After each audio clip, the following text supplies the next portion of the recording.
Peace and welcome back to For the Culture right here on your source for cool jazz and more. WEAA 88.9 FM and WEAA.org. Absolutely the voice of the community. I'm your host, Farajii Muhammad. Thank you so much for checking in and riding with me, folks. We want to switch gears because I want to talk to Mr. Demaune Millard, who serves as the CEO of the Family League of Baltimore City. Now, Demaune has been the CEO for a few years now. He was the interim. Now he has transitioned into being the actual CEO. But in addition to his core responsibility of directing, this is Maryland's largest local management board. He also serves on the mayor's cabinet. He chairs the Greater Baltimore Committee's Education and Workforce Committee, and he serves as a member of its Presidential Advisory Council. He is also a member of the United Way of Central Maryland Community Partnership Board. He has much experience by way of policy, legislation experience, talking about everything political in the city of Baltimore throughout the state. He actually started with Senator Barbara Mikulski. He was doing work in the mail room, and he is just started from the bottom. Now we're here. He started from the bottom. Now he's here. And so tonight we want to talk a little bit about the work of the Family League of Baltimore City. Some of you may be familiar, but I don't think a lot of people are familiar with this agency, Brother Demaune, because I think folks don't understand the role that the Family League plays in the local political infrastructure. Yes. And so we want to have a discussion about that. But we also want to talk about, certainly, accountability. What I'm hearing right now, and I'm not asking you to get political, because I know you're kind of like an independent, down the road type of space. But what I'm seeing from folks on both online and what I've been hearing from my callers is that there is a real for lack of a better word, folks are tired of having Baltimore City government in particular not living up to the expectations that it should to provide quality governance. Yeah. And so what that means and what that looks like and how we can kind of get into a better space, especially given the fact that over the next 6 months, we're going to be seeing a lot of candidates that is going to be pounding the pavement, talking about corruption, talking about accountability. And certainly I'd like to get your take on how we can get to a space where there is greater accountability, there's some greater transparency, less corruption. I don't think we can rid it out completely right now, but how do we get Baltimore City on track? So first and foremost, brother, thank you so much for being on For the Culture here on WEAA. Thank you for having me. Let's talk about this first. What is the role of the Family League of Baltimore City? What does the Family League do? Sure. So essentially, the Family League serves as a quasi-governmental agency. So we're an independent 501c3 nonprofit, and our role is essentially to leverage local, private, as well as federal and state and local dollars to support grassroots programs. And that is in terms of support for children, youth, and family programming. So as you recognize it from a standpoint that when you're talking about public dollars, that means that it comes with a lot of accountability, like you said, a lot of reporting requirements. So it's really building a bridge with those types of service providers and programs that might not necessarily have the capacity and provide that level of support for them when they're looking at supporting and improving the well-being and child outcome areas. In the early 1990s, essentially, it was a gubernatorial commission that was created. And it was really looking at dealing with the fact of the number of youth that were being placed out of state to receive care. And that was in these residential treatment facilities, whether it was in the child welfare system or also in the cases in terms of the juvenile justice system. And so basically the recommendations was made from a policy standpoint, create these entities that would be able to provide the support not only for the youth, but for their family members as well, and help serve them in community without having that out-of-state placement taking place.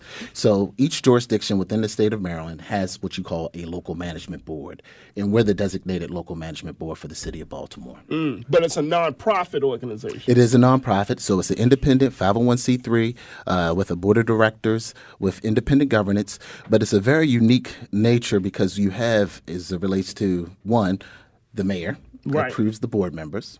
You have the number of ex officio agencies that actually serve on the board of directors include all the child serving agencies. So that includes the city's health department, school system, behavioral health systems, Baltimore, which is the core service agency to provide the behavioral as well as mental health services and supports, Department of Social Services, as well as Department of Juvenile Services. Each of those have representatives. And it's really looking at it from a standpoint that these are all systems, and that there actually should be a coordinated of approach when you're talking about providing that safety net of support for children, youth, and families that are considered to be vulnerable in socially and economically distressed areas. This is powerful because one of the things that I think that we need to look at is we have these conversations about the condition of young people in the city of Baltimore, squeegee boys. That's been coming up a lot. But then folks are wondering, how do we connect young people to the resources that they need to get them in a much better space? How does that happen from the Family League's perspective? So one of our roles that we serve is a neutral convener, and we bring together a number of partners, not only from the public agency space, but also in terms of philanthropic institutions, organizations, but also hearing in terms of community voice as well as youth voice. And one within partnership with the mayor's office, and the mayor just created a new office for children and family success. And in partnership with the mayor's office, having conversations in terms of, again, why are these young people even on the intersection? And so I like to call them, intersection entrepreneurs, because they got their hustle, they got their grind, and they're out there for a reason. And so really in terms of being able to, one, dissect it from a standpoint of should they be in school? What are the challenges why they're not in school? Who were the principals in terms of making the respective calls through the respective alert system? Or in certain cases, are they living on their own? Are they couch surfing? Are they homeless in certain cases if you're looking at it from the federal definition? So that's when you're talking about opportunity youth, young people between the ages of 16 to 24 who aren't enrolled in school or aren't working. And right now, within the city of Baltimore, during the last census count, you're looking at roughly about 16,000 young people who are under that designation that reside in the city of Baltimore, and that's obviously the largest in the state. So why are these young people disconnected, and what can we do in terms of yielding the level of services and supports to make them connected, whether in terms of back to school or actually in their trajectory for a family-sustaining income for a career. And what are you finding in your work? What are some of the main contributors for them to be disconnected? So one of the things that, we recognize that, there are families that are in crisis. And there might be breakdowns within some of those family dynamics that has forced that level of separation from that young person from their parental guardian. And what we recognize that, they have to survive. And unfortunately, they're called to do some things in terms of at-risk behaviors in order to meet their survival. So if it is to be on the corner of North and Mount Royal and with a squeegee to, really clean off windshields, they'll do it because it's not only for a means to an end for them to eat, but sometimes they are the breadwinner for their younger siblings and the caretaker in those cases. And so we've heard a number of issues in terms of, one that has not necessarily totally been the same, but held focus group conversations with young people that has been their shared experience. And they're like, yeah, well, I might just need, a few $100s, in order to help me relieve some of the stress and the pain that I'm dealing with, this trauma every single day. And once I do that, then I'm not doing it anymore. How do we strike a balance, Demaune, from between, making sure that we are providing the resources for young people that are actually in need, and then at the same time looking at public safety, public health, especially of these young men and women that are on the corners that are, that are involved in these activities? How do we strike a balance? Because I think you don't want to believe that every young person that's on the street is just a criminal. Correct.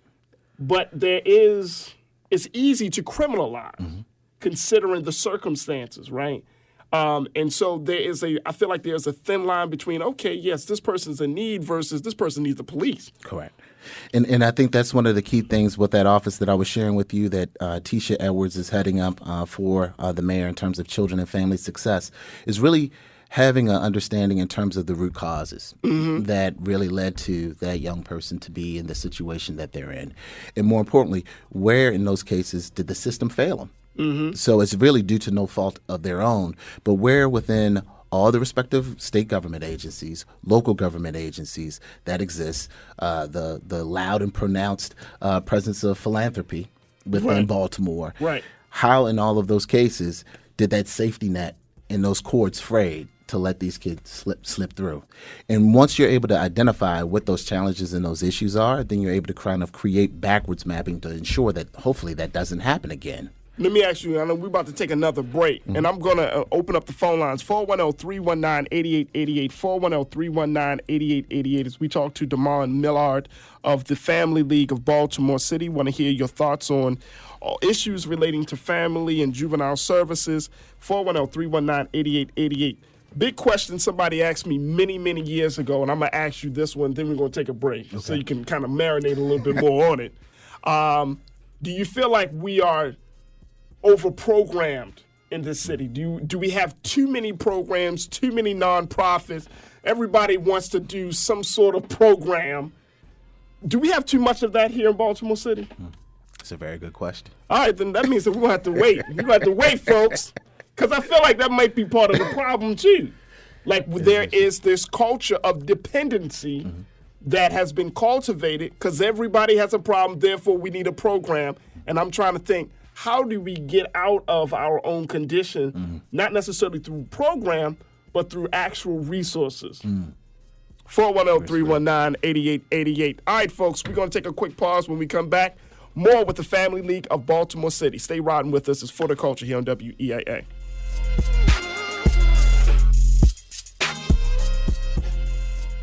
I do this for my culture, culture, culture, culture, culture, culture, culture.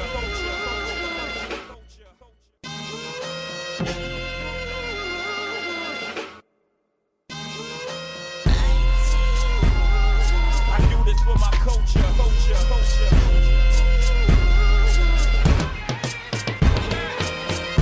Peace and welcome back to For the Culture here on WEAA 88.9 FM.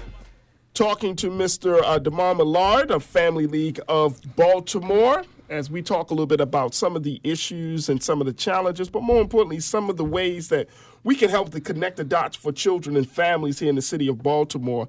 Family League is a nonprofit organization, folks, that has been designated to be the local management board for the city of Baltimore. It has been doing its work for many, many years, since the early 90s, actually. And so we found that in the fiscal year of 2018, the Family League has provided more than $13 million to 73 funded partners. Now, as I've been talking to Mr. Millard about this whole situation, I feel like there's a part of me that by growing up in Baltimore and working within the nonprofit sector, that we got a lot of programs and still got some of the real issues and challenges right now. And I asked you just before the break, do we just have a lot of programs? Or because I'm not seeing the landscape necessarily changing, or is it just that the issues and challenges that we're facing are so big and so massive that even with the number of programs that we have, it's like we're just literally chipping away at the issue? No, so I think you're absolutely correct. If we're looking at it from a challenge of the structural and institutional barriers that are there, and that has unfortunately plagued our community for so long, we are incrementally moving along in terms of success as it relates to our work and all the programs that exist. But we recognize programs are a means to an end, and that they do provide extremely vital services within our communities to children and families. But the challenge becomes in terms of being able to have kind of that broader level of vision and that leadership that really kind of help in terms of providing that level of strategic direction where you're able to, one, make sure that allocation of resources happen in a way that has that level of accountability, that's a clear steward for taxpayer dollars, but also is able to leverage philanthropic dollars as well. Gotcha. So I think if you have kind of a clear focused direction when it comes to leadership at the state, local, governmental levels, and actually able to, one, shepherd all of those resources in a very strategic focus through the cradle to career continuum, then you're going to start seeing some outcomes. Because right now, to your point, Yes, you're sir. seeing outputs. Right. How many people we serve. Everyone always loved to use those data and proof points. But then how well are we serving them? And more importantly, is anyone better off? Let's talk about that very quickly before we get to our calls. Let's talk about the issue of accountability. Mm-hmm. How is the Family League? What are the accountability measures that the Family League has in place, or that the city may have for the Family League to ensure that it's doing what it's supposed to be doing? So our role, again, as an independent 501c3, we're a vendor, as a partner with the city. And so we have a contract, that we're held accountable in terms of very key specific deliverables with a scope of work that's provided within that contract. Mm-hmm. And we have to report on that every single year. And I have to go before the Budget and Appropriations Committee each year, and not only in the city level, but then also with our role as a local management board. Our fiduciary agency is the Governor's Office of Children. So I actually have to testify in Annapolis before the budget committee's there as well. So there are various checks and balances that are in place. Mm-hmm. When we're talking about 97% of our funds are coming from public sources. Yeah. 67% from local government and 30% from the state government, with a certain amount that serves as a pass-through from the feds. And so there's quarterly reports that's required. And again, those respective checks in terms of really answering questions from those key policy influencers who have, very clear objectives of what they would like to see accomplished for their constituency. Absolutely. Let's go to the phone lines, 410-319-8888. We got Angel from Owens Mills. Angel, talk to us. What's your question for Mr. Millard? Oh, looks like we lost Angel. All right, 410-319-8888. Gene from Pikesville. Gene, talk to us. What's your question, sir? Yeah, how you doing, Farajii? I'm good, Mr. Gene. Millard. Good evening to you. Good evening. My question is, just from a parent's perspective, and I have a 25-year-old, and so how do you, because I'm having a problem doing this, how do you measure whether or not you're successful? And let me just give a brief explanation. My son is 25. Next year, of course, he's going to be 26. He's no longer going to be, after that, on the insurance. And so he's under contract with a major corporation right now as an intern, and he has a contract.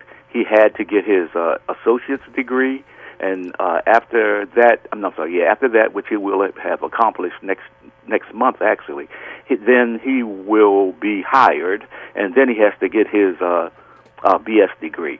It's all under contract, right? So I can measure his success based on his accomplishments, right? Mm-hmm. How do you measure what you do success? So, and that's a very good point. Thank you, James. So we have a data and evaluation component as a part of our work. And really what we call it is a results-based accountability framework. And that's really the lens that we use for every single program that we actually support within our portfolios. And so with that, again, we're not just looking at in terms of the number of youth that's served. So within the city of Baltimore, we actually help facilitate the community school strategy, which is a wraparound support model, not only for the students, but their families as well. We're not just looking at, the 25,500 students that are enrolled in those schools, but how many of those students are actually attending the after-school program that's provided? What's the level of support in terms of their actual attendance? We know in the city we've had some challenges with chronic absenteeism, and being able to look at those absentee rates and seeing how the measure of success in terms of young people attending those classes, attending school on a regular basis, and then obviously ultimately receiving kind of ultimate academic achievement. And then within that, at the state level, we're viewed in terms of the 8 child well-being indicators. And those results areas starts with 1, babies being born healthy, maintaining their health, entering school ready to learn. So you're looking at in terms of the number of young people who are actually reading at grade level, typically is used at the 3rd grade, and then completing school in high school.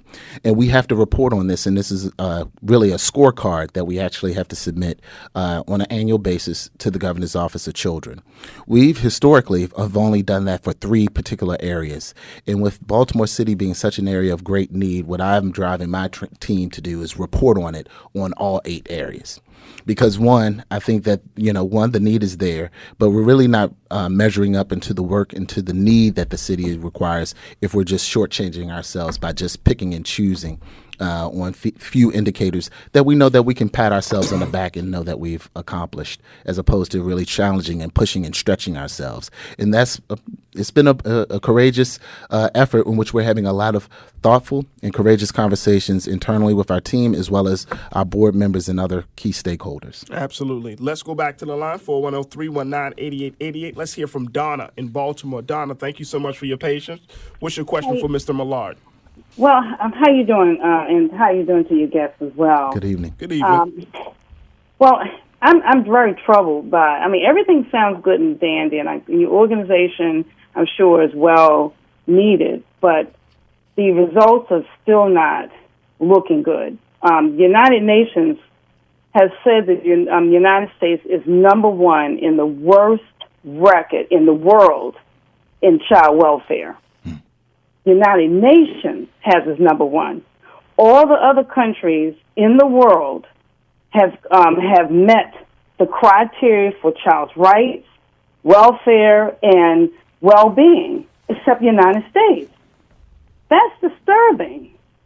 In a first world country, and we still are falling short in reference to protection and welfare of our children. Now, if you go to Baltimore City, the biggest problem right now, and Farajii, I say this every time, is we have to revamp that social welfare system. It is not functioning. It's a failure. When mothers come in, I'm pregnant, she says, and as soon as the baby's born, she gets services. We haven't done, they'll do some mental health check, but we have mothers who are failing at parenting. And we've no guarantees that the money that she gets because she got pregnant with her child goes to that child. There's a lot of malnutrition. These children are malnourished.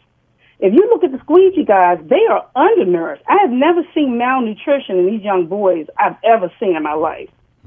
So there's some serious problems. There's abandonment. There's mothers who are drug addicted, so you've seen grandmothers trying to take care of them. So we have a lot of problems. We have learning disabilities. We have children that are born drug exposed. No one even talks about them. They keep talking about lead paint. For wait a minute, lead paint?